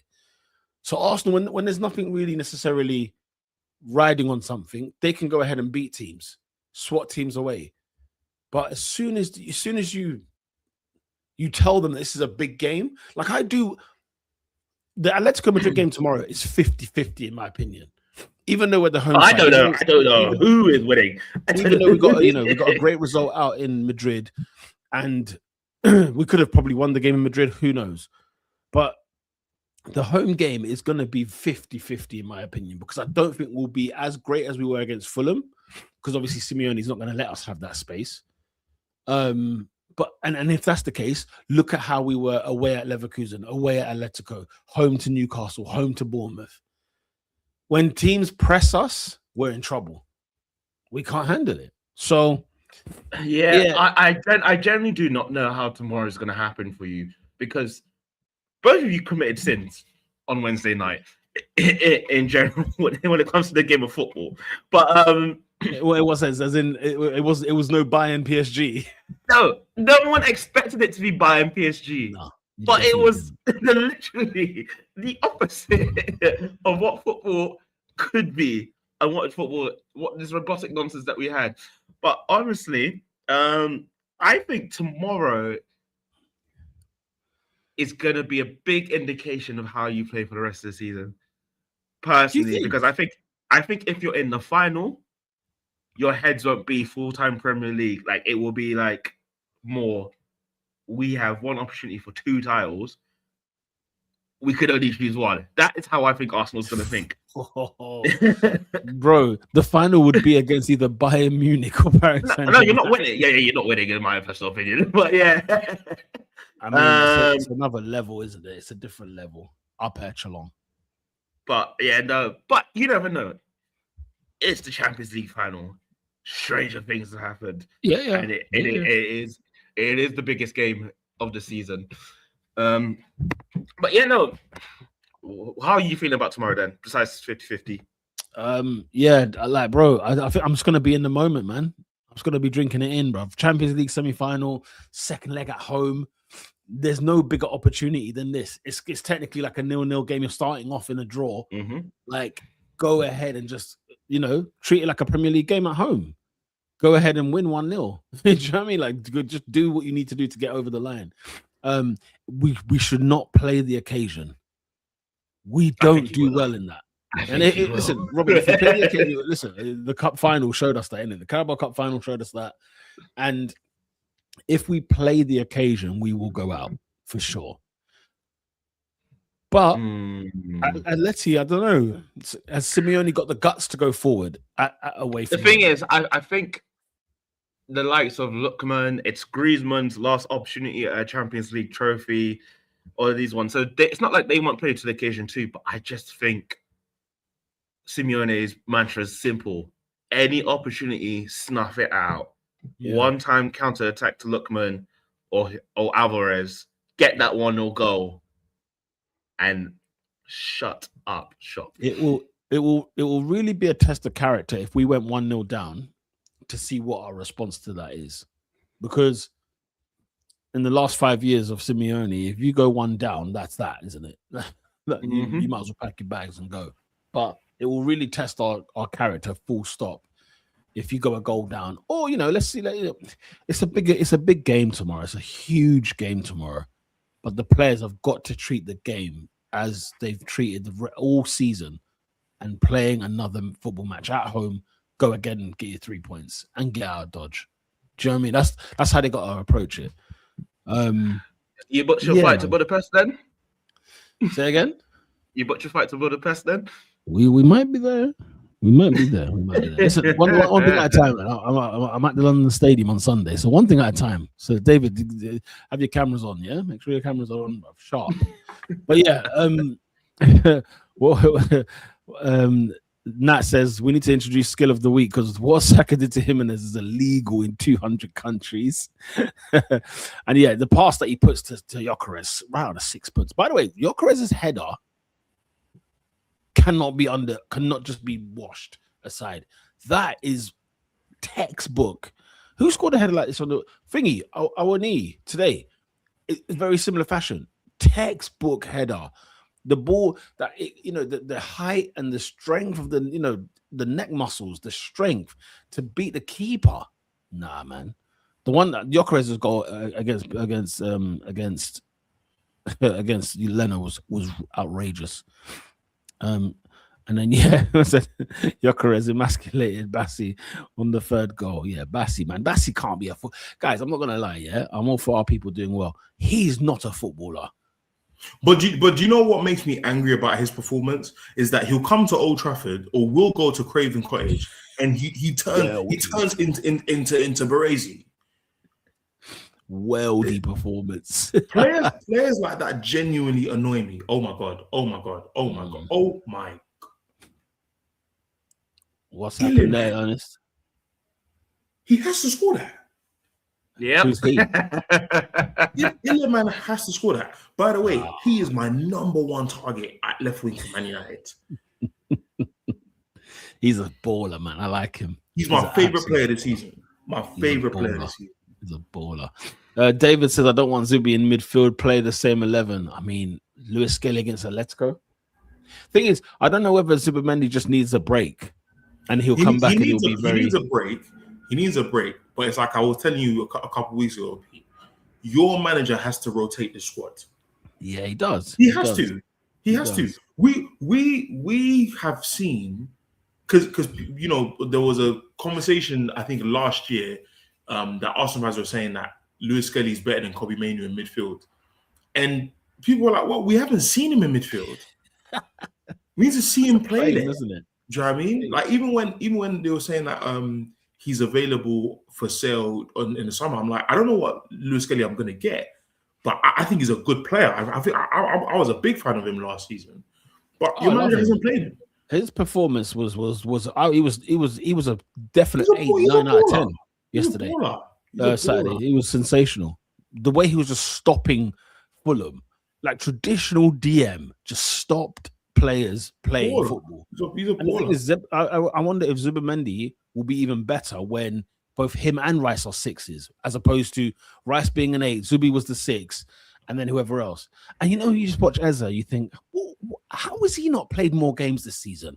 Your manager is a criminal. Your manager is a criminal. Arteta is a criminal. He's a criminal, bro. The squad utility of Arsenal this year has annoyed, because I'm like, how have some of these guys not played? I have to concede. No, because the squad utility. I'm looking, bruv. I think it was first half of the season. I kept telling people at the shop, if I have Ben White, Mosquera, Hincapié, Gabriel Saliba, Calafiori, Timber, Zubimendi, Marino, Lewis Skelly, Rice, I don't need anybody else to track back. I don't. Look at what's happening when there's more risk in the team, and whether it's I think you were saying earlier that it's not the manager, the team have just woken up. That is a conversation for another day. But the truth is, when you freshen things up, different players bring different flavors to the team. Factual. And when you look at as a pre-Villa bench, you think to yourself, this isn't working out. Then you see a couple flashes here and there, maybe the Tottenham games. But then the Champions League, I'm like, this guy is a hooper. He's balling. This guy's balling. What is the manager seeing that we are not seeing? Because oh my God. 1-1. It's a smile and a half. That's 2-0. Look at the smile on his face. No way is it offside. Offside. It was 1-1. Really? Yeah. Offside. I was thinking finish. Who scored? But yeah, it was because Gurley's had a howler. In the summer, we will discuss Gehi because you lot have been lying to me. Hospital pass to Donnarumma. To Dons. Beto picks it up and then obviously puts it in. And then, wait. What's happened here? You lot have been lying to me about Gehi. When? Oh no! Because I was thinking that this looks legit. It's a goal, and Hill Dickinson. It's his 1-1. Don't do this to me. Don't do this to me. He has had a howler. Yeah, because I'm thinking, how is that offside when he I know he's offside. He's offside, but it's because he's in possession. I've been telling you lot since because he touches the ball. So when I saw it initially, I was like, yeah, he's offside. But because he did the hospital pass, I'm telling you, I told you lot in the summer, Man City are not serious. And this guy came in Jan. Guy, man, I can't lie. Guy may have just cost City the league if the States really. Oh my God! Don't do it to me, man. Don't do it to me. Have you seen it, Pete? No, I haven't seen it. You need to see I haven't seen it. This is a hospital. Is it Barry who scored? Or was it better? Barry. I thought it was better at the start, but it was Barry. Like, this was the perfectly weighted pass. I'm trying to find this goal, bro. It's hard to be found. But yeah, I mean, listen, if it's 1-1, it's 1-1, mate. That's all that matters, man. That's what I need right there, right now. Yeah, and I think we don't have to talk anymore on this game. David saying City are pissing about. Oh, man. Twists and turns. I tell you what else has been a twist and turn, guys. What on earth is going on in the relegation battle? Because Tottenham have won 2 games in a row. Well, your mate. You need to look at your mate. My mate. Your mate. Because he wants to ruin the party for everyone. Oh, what? Unai May Emery. Oh, you guys haven't learned from this guy. You haven't learned from this guy, especially in the league. My goodness. Do you know what, guys? I hope Villa don't win the Europa League, man. I hope Forest knock them out. Man. Because it looked like Villa were having a spliff as well in that first half. Tottenham, they were on banter. Tottenham, in fairness to them, against who was it? Who was the last game they won? Was it Wolves? Wolves. It was Wolves, Yeah, but Wolves, and they just, by the way, it wasn't like it was a great game. They barely won against. Yeah, Paulina slide tackled the ball in, didn't he? It was like a tackle when he put that ball in. But listen, they've got 6 points in the last 2 games, and are out of the relegation zone as we speak, right? And West Ham had a stinker losing to Brentford. That was a beating. That was bad, to be fair. I mean, the stats I don't think are fair, because I think the stats show that it was very much even game. But yeah, man, Unai Emery is dropping the ball at Villa, and Roberto De Zerbi is doing the wonders at Spurs. What do we think of it? What do we think on the if Tottenham stay up, he's manager of the season. No, I don't think you understand. This is not one of them ones where it's like, if you predicted that they'd stay up, you were smart. Guys, they were going down. They were going down. And you look at the opposition they have left. Iliman is tearing these men apart. Is he having fun now, yeah? Are they feeling themselves at Goodison Park? What the hell, Dickie, anyway? Guys, I told you when the fixtures after the City game were announced, yeah? So after City beat Arsenal, I said, this league is not over. I would rather have Arsenal's fixtures than City's every day of the week. Sure. Yeah, that's true. Every day of the week. That's true. Like, Bernardo Silva was spinning back to Algarve. He was moving mad. But anyway, yeah. Tottenham are trying a thing. And I think that they are getting a W at Stamford Bridge. Robin, why are you laughing? Is it 2-1? Oh my God. Mr. O'Brien. I can't. Everton 2. Manchester City 1. I told you, lot. I can't contain. City are not serious. I can't contain myself. You won the league. Steady. You won the league. Well, I said it from December. You can't tell me steady. Where's Let's just watch us on Sunday, innit? You just give us a minute. What's it called? Where's that referee who blew up at 85 minutes in the AFCON? I need that done now. Where is he? All right, I've just seen the gay one. That was hospital. My God, that's royal free. That is royal free, mate. Even better didn't even celebrate. Like, he went to the side, he had to take a breath because he was like, this can't be given. Honestly, Gay, what was Gay thinking? Ay. That's a bet on. I think there's a bet on there. That's an assist. That's literally an assist. The weight of pass. It's an assist. There's no way. Robin, the only thing that can salvage is it 3-1? No, it's still 2-1. Okay. I'm just like, they've thrown it away. You can't believe it. No, but guys, I am amazed that none of you picked up what I was saying in the summer. No. You know what? It's because Arsenal have been the recruitment that they did in the summer, guys. Who? City. Look at Robin sizing up. It was about to be 3-1, but it was a poor finish. Like Phil Foden is getting them Guardiola must be losing his absolute nuts, bro. He did the trademark bottle swig. Bro, swig, yeah. Bro. He grabbed that H2O, boy.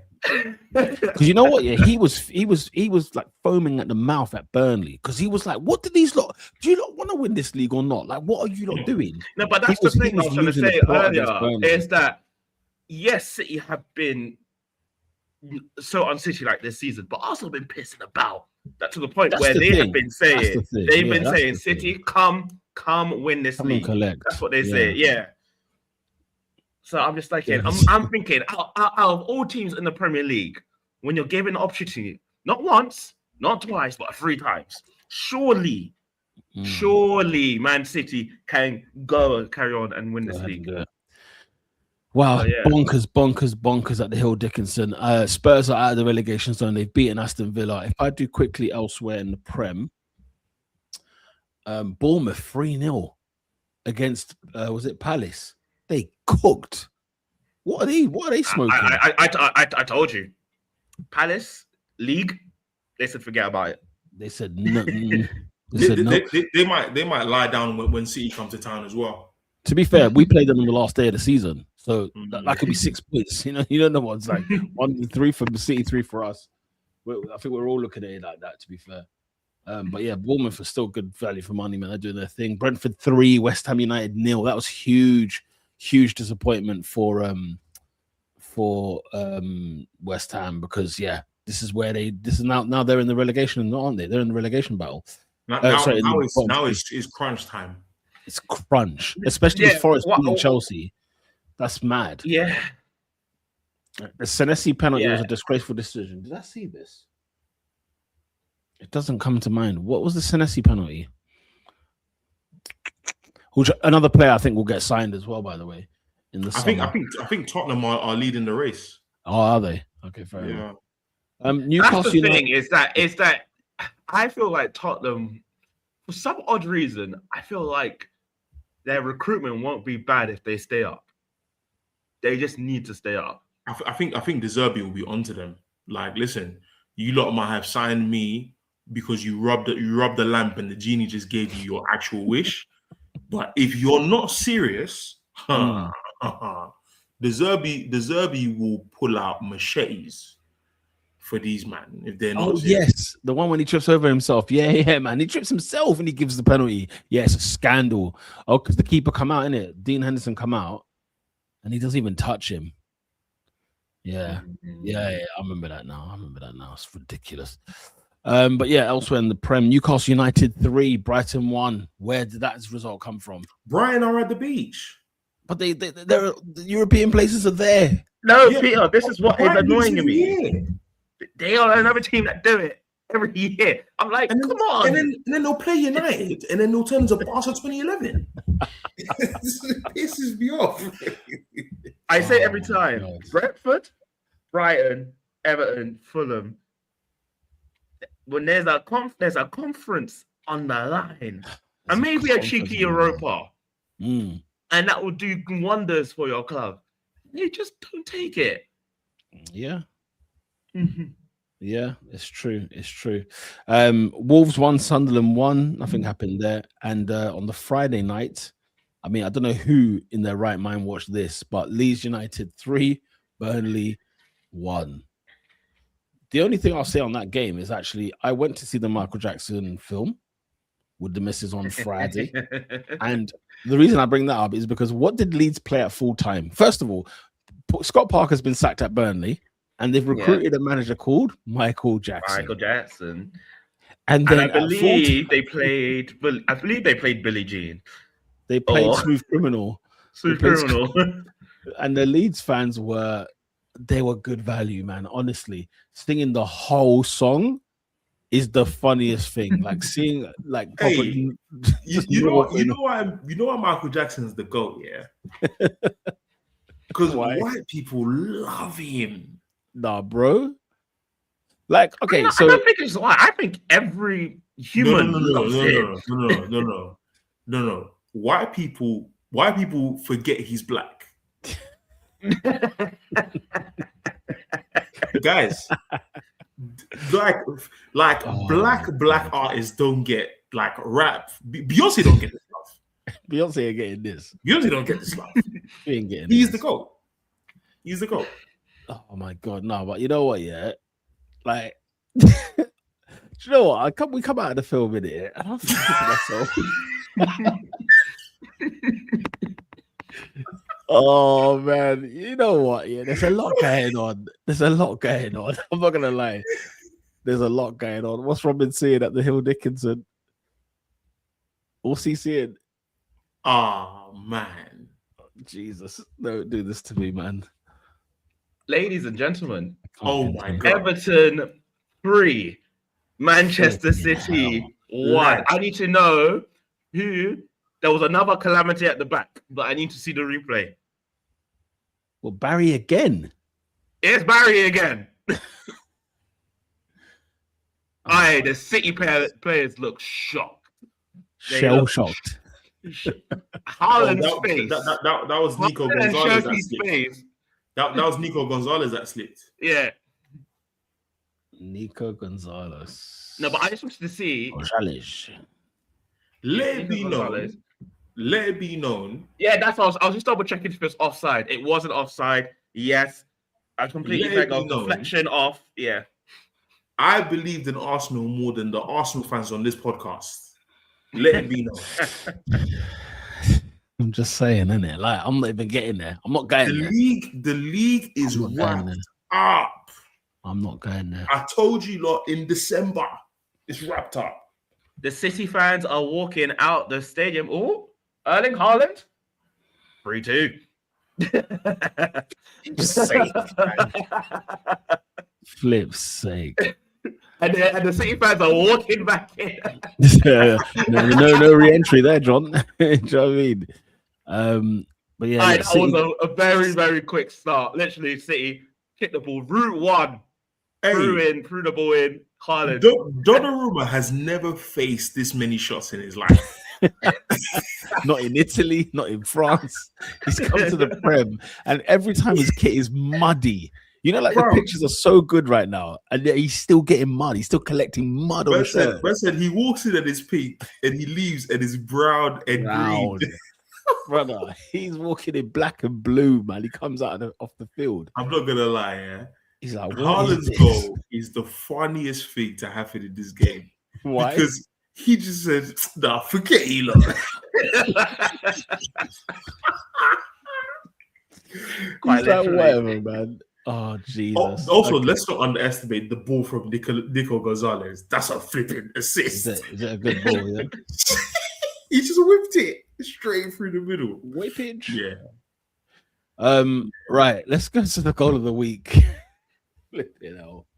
Oh mate, I can't. Any of the goals? Which goal wowed me? 1 minute on the PSG buying game. I think about 4 of them. I said fantastic. Elise. No, but you know what? Let me rain on that parade for 2 seconds. Yeah, it was a great game and everything else. The defending, though. Pete, don't do that. No, don't do that. The defending was bad. Do you know what? Do you know why I'm not hearing it? Purely because both of these teams can defend. I mean, not in this game all season. No, but this game was literally right. Your best 11, my best 11. Let's fight.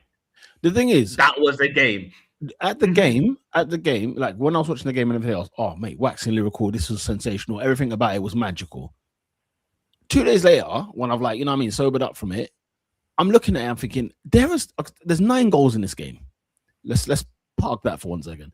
But then secondly, it's the fact that when you look at some of the goals, because there were some good finishes, don't get me wrong, but there was some shocking defending. And Carragher said, as a defender, normally he would look at the defending side. He thought there wasn't really any howlers or anything like that. I said, well, hang on a minute. There was howlers. There was defending errors all over the gaff, but the finishes were so good. The football was good, but they could all be prevented. We're not going to go on like they can't be. These are the 2 best attacks in Europe, guys. Let's not pretend like we've not watched Madrid derbies and El Clasicos with 2 of the titans of the last 20 years. Is it the best game in football, in your opinion? Is it the best game? Is it the best game in football? It's not the best game in football. People are gassing. Inter Milan, Barca after that, Ash Cloud was better than this. Do you know what I mean?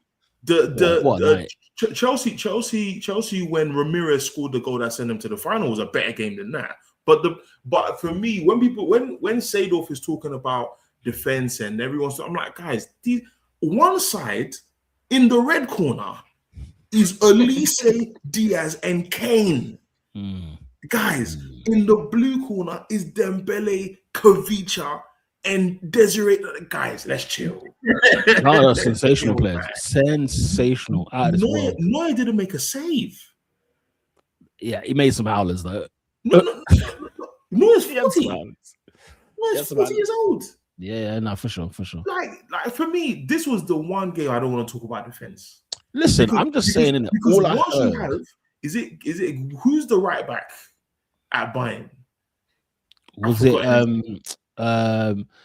the name escapes me. I've forgotten his name. I don't know why my head went to Goretzka, but it's not. I want to say Stanisic. It's like Stefanovic or something like that.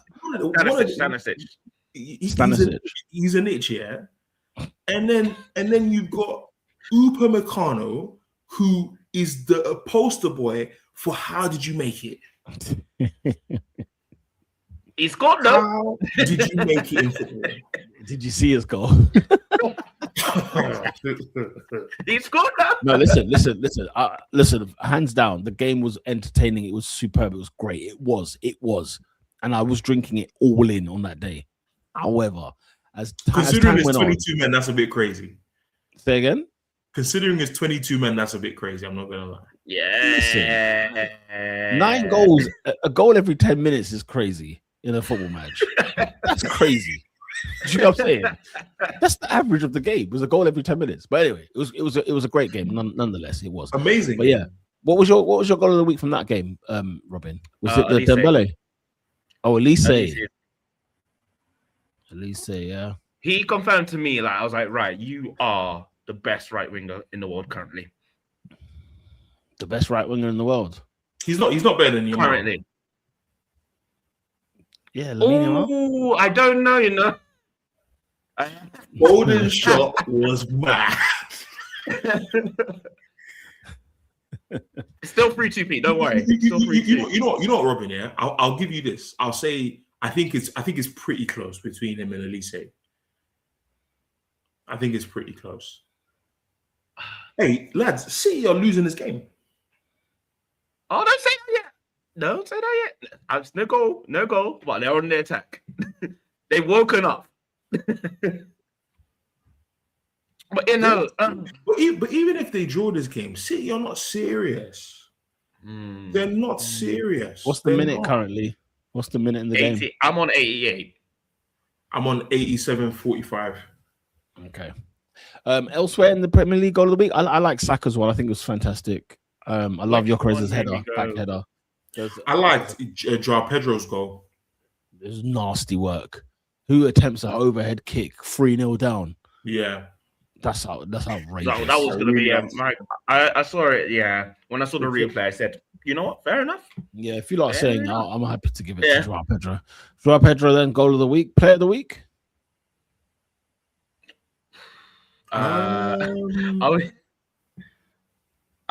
we can give it to him. Awani, yeah. Awani, you had a good performance.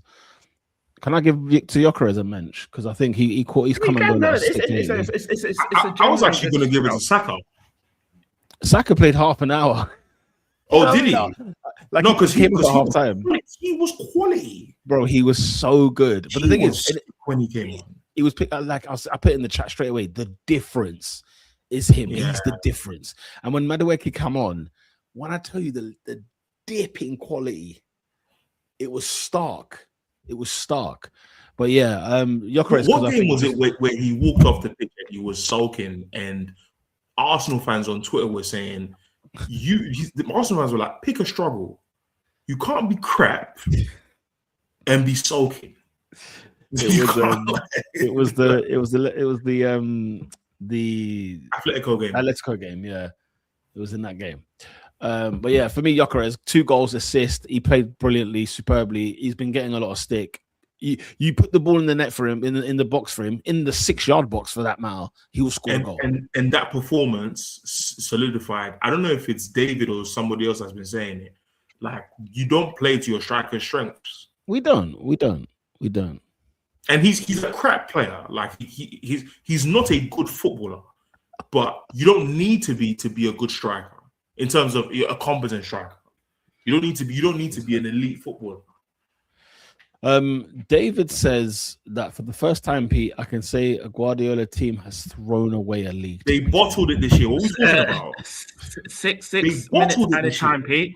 6 minutes. 6 minutes at a time.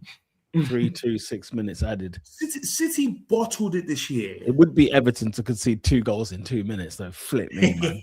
Anyway, yeah. I can tell you now, David Moyes is bringing on all the defenders. I need to see bringing on Seamus all the Coleman. defenders. Where's Seamus Coleman, bruv? Get him in. There's Tom Davies, blood. Get them out there. Don't tell me Tom Davies is still there. I've just thrown him out there. I don't know where he is at the moment. Player of the week. I'm going Gyökeres. What's our answers? Cool. I'll take Gyökeres. Yeah. Okay, cool. Victor gets the player of the week. Team of the week. Forest beat Chelsea. Forest United. United, yeah. Leeds have secured basically safety, haven't they? With that win. That's probably why I'd give it to Leeds. But then again, what about who was I just thinking of? Spurs winning at Villa, man. Literally, a miracle is taking place there. Big win. It's actually a big win. It's taking place over there. Yeah. Villa are off. Where are Villa in the league anyway now? They don't even deserve to be in the top four. Fifth. They are fifth. Which is why some teams want Villa to win Europa League. I need Villa to get beat. Sixth place would get Champions League in that case. They don't deserve to win the Europa League. Villa are fifth, and they are 6 points clear of Bournemouth. Bournemouth are sixth. Yeah. Bournemouth are sixth. Flipping hell. 52 points. Villa have 58 points. The reason why I'll say Villa deserve to be in this side of the table is because when I look at Chelsea, yeah, you lot can chill. Definitely hear you on that. Like this was the season where I thought all of the big dons will be finishing top 1 to 5 for once. But yeah, maybe it never happens. Does it never happen? Since the top 4 era changed to the big 6, it's never happened. By the way, we need to legally remove top 6 from our etymology. Yeah, 100%. 100%. There's only the top 4. It's a nonsense. I'm happy for this propaganda to go forward. Which propaganda? The top big 6. Top 4. No, the top 4. Okay. Oh, definitely. All my eggs are in that basket. I'm very happy for this propaganda to go forward. They only introduced it when United started finishing outside of the top 4. Is that right? Yeah. That's when they started introducing top 6. The top 6 teams. And also around the same time that Poch was at Tottenham. Do you know what I mean? Tom Davies has been released by Sheffield United. He was never good. We were under some spells in the last 10. He was never good. He's finished. He was never good. No, this is why I put it on Pep here. What has Omar Marmoush done to not play as many games? I'm gobsmacked by that. This is why I put it on Pep. Pep, there was bare games in the first half of the season where Shirky was not playing. And I'm like, Shirky's your best dribbler. Like, what's going on here? Boy. Sad to say it, but team of the week is Tottenham Hotspur. Who's not that guy? Does anyone know? Let's give David, if you got one in the chat. Marcus Gahey. Right now. He's cost City the league. That's what I literally just sat there. I was like, he's actually cost City the league. Was the third goal his fault, or was it the second goal? The first goal. Oh, the first goal. As soon as it became 1-1. Okay. He may have cost City the league here. Hey, if you see how close Barry is on Kusanov's shoulder, but they are signing twins. Man is leaning on man. Nah, because you know what? Yeah, because Kusanov has got pace, blood. You can't even give him an inch; he will track you down. So you got to be on the shoulder. 95 minutes, 30 seconds. Oh dear, City. Not that guy. Are we giving it to Mark Gay? Yeah, Mark Gay could be corner. costing. I'm gonna write down a list of topics for top 4 extra this time. We must discuss the propaganda I heard about Mark Gay. Has he been balanced? No, but man are doing too much, man. Is it too much? Is it way too much? Look at Arsenal David, won the league in December and it's been confirmed. The full time has not gone yet. But Arsenal, but Robin, even if they draw, it's a point. I know. It's a point. Donnarumma has gone up for the final kick. It's gone up for the final one. We'll wrap it up as soon as the final whistle hits. Everton have kicked it out. Oh, they're running away. Referee's not blowing the full whistle. It's become an Everton City watch along right at the end here, mate. Oh, yo, guys, are you seeing David in the chat? Decided to give it one more opportunity for Man City. They're running in the box, trying to basically. David has finally succumbed to the euphoria. He's decided to drink.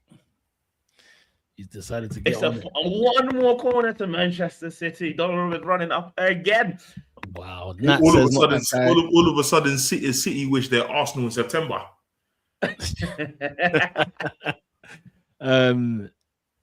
Nat says not that guy has to be VAR official. Oh my God! It's free. There it is. There it is, Your Honor. Jeremy Doku. Wait, what minute was it though? Because you said he's had one extra. I'm on 96:28 now. So he took that minimum stoppage time literally. No. He took that literally minimum. I'll tell you what. That's a finish. That's a Jeremy Dock, finish. Yeah? Fantastic finish. Another colour. Not top bins, but you know when it's from the outside the box. Curls. That's a silencer. Is it? That is Declan Rice against Real Madrid. That's Ashley Cole against Arsenal. Ashley Young against Arsenal 8-2. That's a whipper. That is whipped cream. Yeah. Wow. I don't know why. The game's still going, by the way. The game is still in because the guy, remember, got taken out. I was on the fourth. Full time at the Hill Dickinson. Everton 3, Manchester City. Wow. Blockbuster. I'm definitely gonna catch so the full. It's now down to 2. Was it 2 points? 2. Oh yeah, of course it is. Yeah. Yeah. Is it? Are we all played the equal games? Haaland is fuming. No, they still have their game in hand. I think. Why is Haaland fuming? Where's he been since January? It must be 5 points then, probably. Why is he fuming? Yeah, 5 points. 5 points. Yeah. The gap is 5. Oh God. Honestly, like we said, I think Arsenal have done it. They had to win this game. Thank you, Endo. Thank you, Endo. What is there to celebrate from a City? But I don't know why I'm not celebrating. Who celebrated? City fans. Are the fans? I don't know why you're celebrating. City have bottled this league. Yeah, wow. Unfortunately, they had to win. A draw was not good enough. But no one can afford to drop points. That's the thing, isn't it? Because we've still got to go to West Ham, and we've not had. West Ham has been that place, like it has been for other big clubs, where the last time we were in a title race, we went to West Ham, and that's where we lost it. You know what I mean? So I don't remember the last time United have won at West Ham. Do you know what I mean? It's them ones. David is off the chamber. He's smoking the budge. Was it when the ball went out of play and came back in? That was funny. The cross. I feel like it might be Ronaldo standing on the line. Say again? I feel like it might be Ronaldo. I think that's the same game. Is it the same game? Okay. Yeah. It's Ronaldo there in that time. Wow. I thought that was way before. Yeah, look, the comments of arriving in. The fact that Endo comment of the season. He is mad. He was the biggest doubter. Endo says from a real football fan's perspective, this City team winning the league would be a farce on the 100%. They're really not that good. They're not. They are not. Well, guys, another twist in the title race has come upon us. And we have to wait and see how it all unfolds, man. It's going to be crazy. Endo says, Pete, 2 more wins and you're there. City are not beating Bournemouth away either. Pete, you've won the league. I think you've won the league. Do you know what, Ernest? Once upon a time, you used to say this, yeah? When I see armpits, then I'll believe. And I think that's where I'm at. You know whose armpits I've seen? Donnarumma doing this and not touching the ball. Donnarumma's armpits. Look, Man City came to this league in a luminous green and grey kit, and we thought we wouldn't see them. Tell you what, man. They're not serious. I remember all the power they had, they put in that Arsenal game. Nat says, I remember when West Ham beat United 3-1 in 2018, they gave them that work. Oh, Billy my God. Anderson and Yarmolenko, two-man step. David says, I don't care, I'm champion. Oh! No, I hate that. Listen, shameless. I'm all for it. He's on that bank holiday juice, boy. Look, guys, 2 dubs. 2 dubs is all you need, Pete. Nah, 3. Guys, we need to win all our games. Let's not sit here and act like we don't need to. I'm with Pete. I'm with Pete. I hear it. We have to win our game. How many games are left? Is it 4? Is it 3 or 4 games left? 3. You've got 3. Got 3. We need to win 3 games. Full stop. Because there might be an emergency AFTV tonight. There will be. There'll be a loose cannon. They'll be drinking. There'll be a loose cannons as well. There'll be all sorts. What? What do you say, Pete? The Tollington is packed now. You see the Tolly right now. All pints are half price right now. No, Gen question. Do you already know what you're doing on the parade? Yeah. Fair enough. Pete might go to the parade in just boxers. Oh, mate, there's all manner of things planned. Let me tell you, between now and the end of the season, Pete is gonna get his first tattoo. What, of a cannon? And it's not his wife's name. Nope. No, he's gonna have a mural of George Graham, Wenger, and Arteta. I never. Having George Graham was crazy. He managed Millwall and Tottenham. It's madness. I can't have him on there. It's crazy. But guys, that's gonna wrap up the Top 4 podcast this week. Endo says this could be the best 24 hours for some Arsenal fans in footballing live. Title basically done, and then their first Champions League final in 20 years. Flipping hell, man. You know what I mean? I never thought I'd be here in my lifetime again. So we'll have to wait and see. Man. But you guys have been sensational, as always. And we'll be back next Monday next Monday? Yeah, next Monday I'm here. Because I was going to say, Arsenal Burnley's gone to a Monday Night Football. Who's done that? Who's planned our last home game of the season on a Monday night? Who's done that? Absolute ridiculous. Endo says, if Arsenal lose tomorrow, I want to cook you, but you've basically won the league. You don't care. Spurs v Leeds. What's that, next week? Is he saying that that's next week, Monday? So wait. Okay. So your last home game is on a Monday night, and then our last game of the season is at Palace. So you could technically lifting a league trophy on a Monday. Arsenal West Ham is this Sunday. Yeah. And then the Monday is Tottenham Leeds. That's what Endo's saying. When's Man City's game? Man City's game is Wednesday of next week at 8:00 at the Etihad. Against who? Palace. Oh right, okay. Have they not got Bournemouth? So who? Well, yeah. What's their game next weekend? No, remember that they didn't know where to place the Palace fixture. Oh yeah. Yeah. What's their Saturday game then next week, or Sunday game next week? Do we know? Their Man City are playing 7:30 on the 19th of May, which is a Tuesday. Bournemouth away.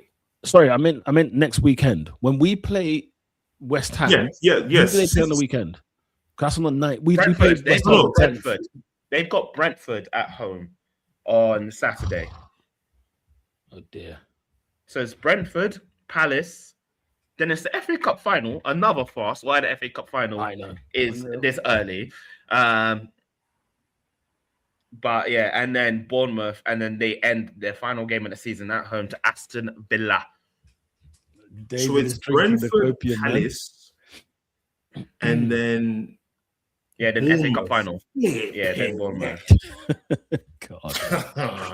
Oh mate, I can barely contain myself, guys. That's been this week's top 4. Go ahead, Robin. FA Cup final on a Saturday. Am I bugging? Yeah, always Saturday. Always Saturday. It's always on Saturday. I don't know why I had my head. It's always a Sunday, but no, definitely yeah. Saturday.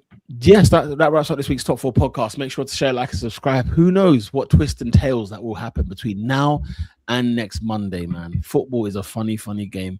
We'll see you next week. Until then, we are out. Peace, y'all.